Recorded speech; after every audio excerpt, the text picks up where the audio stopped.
घटना नेपाल के जनकपुर की है, जहां एक लड़के की शादी होती है।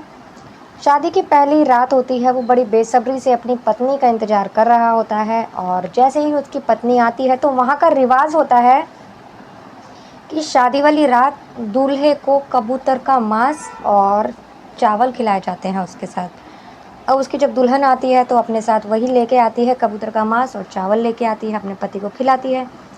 और खाने के बाद वो अपनी पत्नी को अपने पास बिठाता है। दोनों लेट जाते हैं और सो जाते हैं। दोनों की आंख लग जाती है। जब दोनों सो जाते हैं तो आधी रात लड़के की आंख खुलती है, सुरेंद्र की। उठने के बाद वो फिर अपनी पत्नी से प्यार करने लगता है। मतलब वो सो गया था खाना खा के, तो उठता है, अपनी पत्नी के साथ सुहाग रात मनाने लगता है। उसके बाद काफ़ी देर तक ये सिलसिला चलता रहता है और जब वो थक जाते हैं तो उसके बाद फिर सो जाते हैं। सुरेंद्र बहुत ज़्यादा गहरी नींद में सो जाता है और जब उसकी सुबह आँख खुलती है तो देखता है कि बाहर से बड़ी शोर की आवाज़ आ रही है। तो जब बाहर जाकर देखता है तो सब कहते हैं कि नई दुल्हन घर से गायब है। जब वो ये देखता है तो एकदम चौंक जाता है कि रात को तो मेरी पत्नी मेरे पास थी और अब गायब है घर से, ऐसे कैसे गायब है। तो वो फिर अपने ससुराल वालों को फ़ोन लगाता है। उसकी माँ को उसका फ़ोन भी बंद था और उसकी पत्नी का फ़ोन भी बंद था। तो ये सभी चौंक जाते हैं कि घर से इतनी अच्छी बहू थी, वो गायब हो गई, कहाँ चली गई, कैसे नहीं चली गई, कहाँ से आई थी वो लड़की, और उसकी शादी मतलब किस वजह से हुई थी।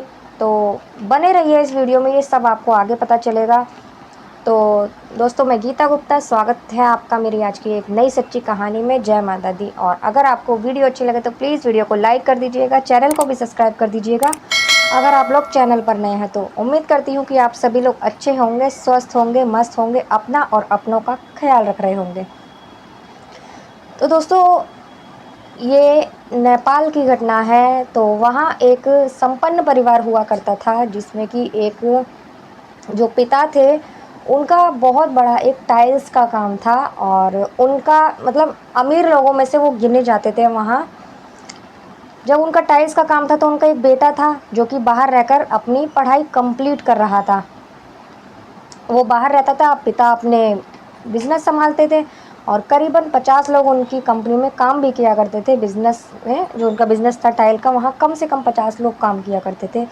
पैसों की कोई कमी नहीं थी और जो उनका बेटा था सुरेंद्र, वो कभी कभी उनसे मिलने आ जाया करता था और सब अच्छा चल रहा था। जिस कॉलेज में वो पढ़ता था उनका बेटा, वहीं हॉस्टल में था वो, और वहीं हॉस्टल में ही एक मतलब लड़की भी थी उसी कॉलेज में। तो उस लड़की से वो प्यार करने लगता है। अब दोनों एक दूसरे से बहुत प्यार करने लगते हैं। करीबन 2 साल हो जाते हैं उन्हें। अचानक एक दिन, लड़की का नाम अनीता होता है। अब अचानक एक दिन वो सुरेंद्र अनीता को किसी और लड़के के साथ देख लेता है घूमते हुए। तो उसे बड़ा गुस्सा आता है। अब वो अनीता को गुस्सा करता है, अनीता से बोलता भी है, लेकिन अनीता उसे साफ साफ मना कर देती है। कहती है, अब मुझे तुम में कोई इंटरेस्ट नहीं है और अब मुझसे मिलने की या बात करने की कोशिश भी मत करना। ये कहकर वहाँ से चली जाती है। अब जो सुरेंद्र होता है उसे ये बात बहुत बुरी लगती है। अब वो थोड़ा अपने हॉस्टल आता है। आने के बाद में वो बहुत रोता है, उदास होता है, लेकिन 1-2 दिन वो ऐसे रहता है, फिर वो खुद को संभाल लेता है और उसे लगता है कि मैं पढ़ाई कर रहा हूँ या मेरा परिवार भी है, उनके लिए मैं ऐसा ना करूँ, उन्हें कितना दुख होगा। अब वहाँ से हॉस्टल से अपनी पढ़ाई वढ़ाई उस टाइम छोड़कर अपने घर आ जाता है और आने के बाद अब वो सोचता है कि मैं अपने पिता के साथ बिजनेस में उनका हाथ बटाऊंगा। अब वो जब आ जाता है, ये बात अपने पिता को जब बोलता है तो पिता बहुत खुश होते हैं कि समय रहते बेटे ने घर का बिजनेस ज्वाइन कर लिया और अब उसे संभालने की कह रहा है। दोनों माँ बाप बड़े खुश होते हैं। अब वो ये देखता है कि मतलब बिजनेस है तो वो सोचता है अब जल्दी से जल्दी तरक्की करने की सोचता है कि मतलब कैसे अपने पिता के बिजनेस को और आगे बढ़ाए। तो वो वैकेंसी निकालता है और वैकेंसी निकालने के बाद में काफ़ी लड़की लड़कियां जॉब पर आते हैं और वो सभी को रख लेता है। रखने के बाद करीबन 1 साल निकलता है तो कम से कम दुगना फ़ायदा होता है कंपनी को और वो बहुत आगे बढ़ा देता है। अब ये देखकर उसके माँ बाप बहुत ज़्यादा खुश होते हैं कि हमारे बेटे ने तो इतना अच्छा काम 1 साल में करके दिखाया है, नया नया बिजनेस ज्वाइन किया और इतना अच्छा खासा प्रॉफिट हुआ है कंपनी को। बहुत खुश होते हैं उसके माँ बाप। अब जो उसके पिता होते हैं उन्हें अब लगता है कि बेटा बड़ा हो रहा है और उसकी उम्र भी बढ़ रही है, तो उसके लिए लड़की देखी जाए। अब जब शादी की बात करते हैं तो अपने सारे रिश्तेदारों को, काफ़ी सारे रिश्तेदारों को बोल देते हैं कि बेटे के लिए, सुरेंद्र के लिए कोई लड़की बताएं अच्छी सी। अब लड़की बताते भी हैं, लेकिन सुरेंद्र से जब बात करते हैं तो वो साफ साफ मना कर देता है कि मुझे शादी नहीं करनी, क्योंकि उसके साथ पहले ही उस लड़की ने धोखा किया था, तो वो शादी के लिए मना कर देता है साफ साफ। पिता बहुत चाहते थे उसकी शादी करना, लेकिन बेटे के आगे उनकी नहीं चलती, तो वो भी शांत होकर बैठ जाते हैं।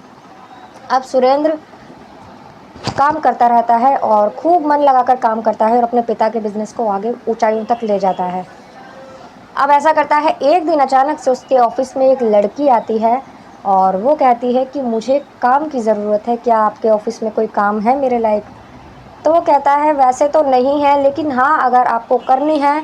और वो इतनी खूबसूरत होती है कि जब उसे देखता है तो देखता ही रह जाता है सुरेंद्र। तो वो कहता है कि हमारे यहाँ रिसेप्शन की जॉब है, अगर आपको उसकी जॉब करनी है तो आप कर सकती हैं। तो वो लड़की तुरंत हंस जाती है और मतलब तैयार हो जाती है, खुश हो जाती है, कहती है आपका बहुत बहुत शुक्रिया मुझे जॉब देने के लिए। तो वो दूसरे दिन से उसे बुला लेता है जॉब के लिए। अब जब वो जॉब पर आती है तो रिसेप्शन की जॉब तो ऐसे ही होती है, उसमें कपड़े थोड़े छोटे शॉर्ट पहने जाते हैं, मॉडल ड्रेस पहनी जाती है। अब वो जब मॉडल ड्रेस पहन कर आती है तो और भी ज़्यादा खूबसूरत लगती है वेस्टर्न ड्रेस में। अब उसे सभी देखते हैं, सभी की वो हो जाती है। जो सुरेंद्र का कैबिन था वो उसी के बगल में ही था। अब वो सुरेंद्र किसी न किसी बहाने से उसे अपने कैबिन में बुलाया करता था, वो लड़की भी वहाँ जाया करती थी किसी न किसी बहाने से। अब दोनों बातचीत करने लगते हैं, बातचीत के दौरान दोनों की दोस्ती भी हो जाती है।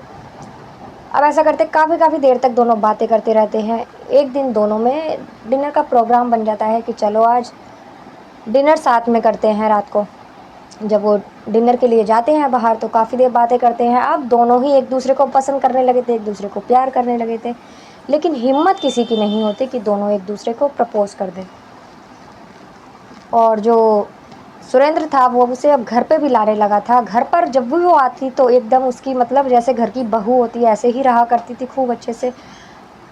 अब दोनों के बीच मतलब ज़्यादा गहरा प्यार हो जाता है। तो एक दिन वो आ रहे होते हैं कार में, तो जो सुरेंद्र होता है उसका हाथ पकड़ता है, वो उसे प्रपोज कर देता है। जब वो उसे प्रपोज करता है तो वो भी हाँ कर देती है, मना नहीं करती शालिनी।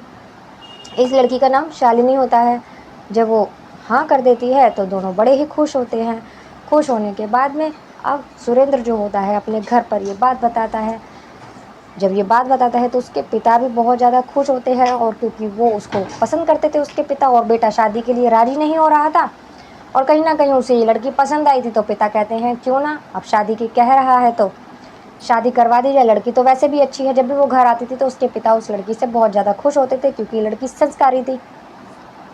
अब कहते हैं कि लड़की के घर वालों से बात कर बेटा। जब वो अपने बेटे से कहते हैं तो सुरेंद्र शालिनी से बोलता है कि अपने माता पिता से मेरे पापा मम्मी को मिलवाओ, वो उनसे बात करना चाहते हैं हमारी शादी के लिए।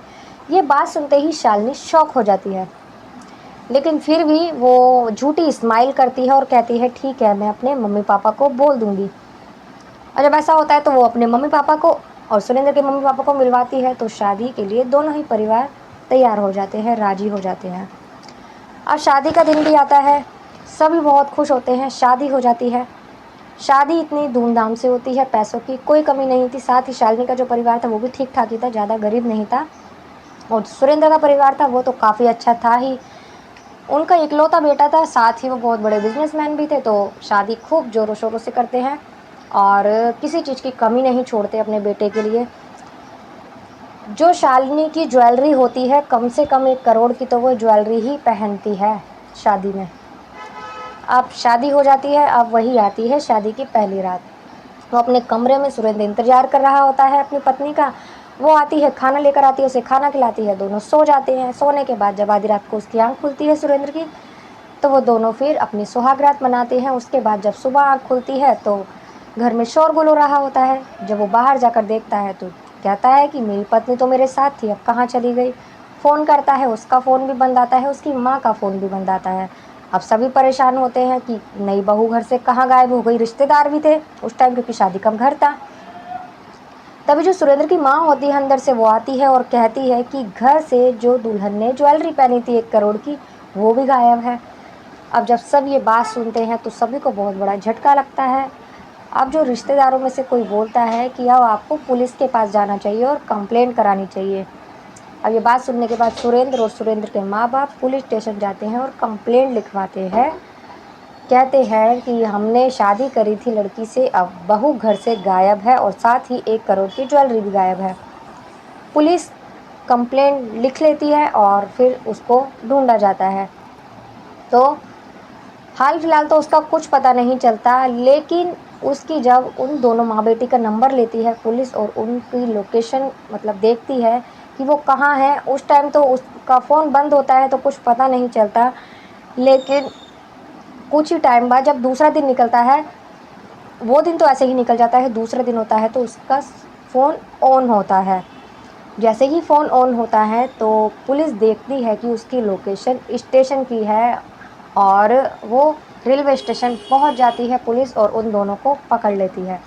उन दोनों को पकड़ने के बाद उसकी माँ को पकड़ती है और पकड़ने के बाद उसे सख्ती से पूछताछ करती है तो वो बता देती है, और शालिनी को भी जब पकड़ती है पूछताछ करती है तो वो भी बता देती है कि जो उसकी वो माँ थी वो उसकी बनाई हुई माँ थी, नकली माँ थी, उसकी सगी माँ बाप नहीं थे और वो ऐसे ही काम किया करती है, मतलब कि शादी किया करती है और वो इसी मकसद से गई थी। उसने देख लिया था कि ये करोड़पति लोग हैं, अच्छा खासा इनका बिजनेस है कि अगर मैं इसके लड़के से शादी कर लूँगी तो घर की बहू बन जाऊँगी, सब कुछ मेरे हाथ में आ जाएगा और एक दिन मैं फरार हो जाऊँगी, और वो ऐसा ही करती है। साथ ही उसकी ज्वेलरी मतलब ले ली जाती है और उन दोनों माँ बेटी को जेल में डाल दिया जाता है। फिलहाल वो सज़ा भुगत रही हैं, लेकिन जो सुरेंद्र होता है, उसका परिवार होता है, उन्हें बहुत बड़ा सदमा लगता है। सुरेंद्र पहले ही एक लड़की ने उसके संग धोखा करा था तो पहले ही वो सदमे था, तो उसको इस सदमे से निकल कर वो दूसरी बार कोशिश करता है, शादी करता भी है तो उस लड़की ने इतना बड़ा धोखा दे दिया था। अब वो पूरा परिवार, उसके माता पिता और सुरेंद्र सदमे में थे कि ये क्या हो गया उनके साथ, उनके इकलौते बेटे के साथ। ये बहुत बड़ा हादसा हो गया, एक तरह का हादसा ही है ये। तो दोस्तों, कैसी लगी आपको कहानी, आप लोग कमेंट कर कर ज़रूर बताइएगा, और मिलते हैं अगली किसी वीडियो में एक नई कहानी के साथ। तब तक के लिए नमस्कार।